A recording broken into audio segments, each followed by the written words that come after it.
सिडकोच्या माध्यमातून नवी मुंबई आणि पनवेल द्रोणागिरी या भागामध्ये प्लॉट काढले जातात आणि हे प्लॉट आहेत ते टेंडर पद्धतीने ऑक्शन पद्धतीने आहेत ते सिडको विकते। मात्र या वेळच्या लॉटरीमध्ये सिडकोने नेमका सावरा गोंधळ केलेला आहे आणि काही बिल्डर राजाने काही लाडक्या उद्योगपतीसाठी सिडकोने हे सर्व नियम धाब्या बसवला असल्याचा आरोप होतोय। आपल्यावर बांधकाम व्यावसायिक शहाजी पाटील आपण त्यांच्याशी बोलूया। सर, काय म्हणाल, नक्की काय हा सावळा गोंधळ झाला आहे? आता जी सिडकोनं 44 नंबरची जी स्कीम काढलेली होती की ज्याच्यामध्ये 48 प्लॉट त्यांनी टेंडरसाठी काढलेले होते। या प्लॉटमध्ये त्यांनी क्लोज बीड घेतलं 22 तारखेला, 23 तारखेला त्यांनी ई ऑप्शन घेतलं आणि 23 तारखेचं ई ऑप्शन 6 वाजता क्लोज झाल्यानंतर दुसऱ्या दिवशी त्याचा रिझल्ट येणं अपेक्षित होतं। फर्स्ट टाईम सिडकोच्या इतिहासामध्ये असं झालं की क्लोज बीड आणि ई ऑप्शन झाल्यानंतर ओपन करायच्या वेळेला त्याला एक्सटेन्शन दिलं गेलं। आता किती लोकांनी टाकलेलं आहे आणि काय आहे या सगळ्या गोष्टी कायदेशीर प्रक्रिया कंप्लीट झालेल्या असताना अशा प्रकारे ते टेंडर एक्सटेंड करणं हे इथिक्समध्ये बसत नाही। मग त्याचे फार वेगळे अर्थ निघतात। त्याच्यामध्ये त्यांना काही पर्टिक्युलर लोकांना अजून त्या टेंडरमध्ये इन करायचं होतं का, किंवा काही लोकांच्या एखाद्या पर्टिक्युलर प्लॉटला काही कमी टेंडर आलेले असतील तर त्यांना अजून ॲडिशनल टेंडर घेऊन ते त्या पर्टिक्युलर पार्टीला फेवर करायचं होतं का, अशा प्रकारच्या शंका येण्यास वाव आहे। आणि सिडकोसारख्या गव्हर्नमेंट ऑर्गनायझेशन करून टेंडरिंग प्रोसिजरमध्ये अशा प्रकारचे अनइथिकल प्रॅक्टिस एक्सपेक्टेड नाही। सर, खारघरमधले 2 प्लॉट आहे की जे 10.5-11 एकरचे आहेत।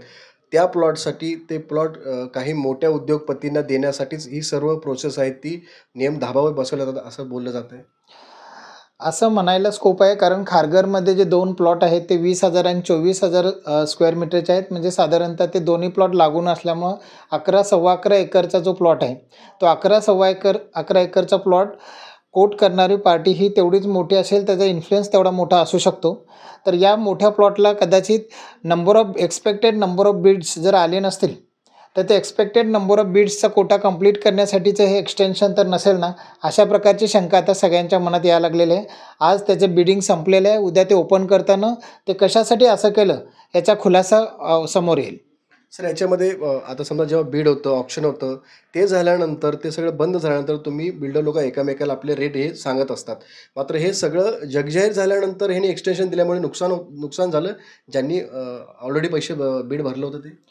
निश्चितच नवी मुंबईमध्ये सर्व बिल्डरांच्यामध्ये खेळीमेळीचं वातावरण आहे, त्यामुळं सगळे लोक बिझनेसमध्ये एक दुसऱ्यांचे मित्र असतात। एकदा तो टेंडर कोट करायचा विषय संपल्यानंतर लगेचच काय कोणी कोट केले या पद्धतीचं डिस्कशन फ्रेंडली लेवलला होतं आणि त्या पद्धतीनं ते सगळ्यांनी शेअर केलं। अशा प्रकारे 48 प्लॉटच्या बाबतीत कोट केलेलं सगळं रेट डिस्क्लोज झाल्यानंतर त्याच्यानंतर एखाद्या ऑर्गनायझेशननं गव्हर्नमेंटच्या ऑर्गनायझेशननं ती टेंडर प्रोसेस होल्ड करून परत त्याला एक्सटेंड करणं हे इथिकली फार चुकीचं आहे। आणि अशा प्रकारची नॉन इथिकल प्रॅक्टिस ही गव्हर्नमेंटकडनं अपेक्षित नाही। आम्ही नेहमी असं म्हणतो की सिडकोनं प्लॉट विकताना सुद्धा रेरामध्ये रजिस्ट्रेशन करायला पाहिजे आणि त्या रेराच्यापासून बचाव करून सिडको अशा प्रकारचे त्यांना अनइथिकल प्रॅक्टिसेस करायला जो वाव मिळतो, हा वाव त्यांना जर रेरामध्ये प्लॉट रजिस्टर करून केले असते तर त्यांना या सेल करतानाच्या सुद्धा रेराच्या रिस्ट्रिक्शनला फेस करायला लागलं असतं।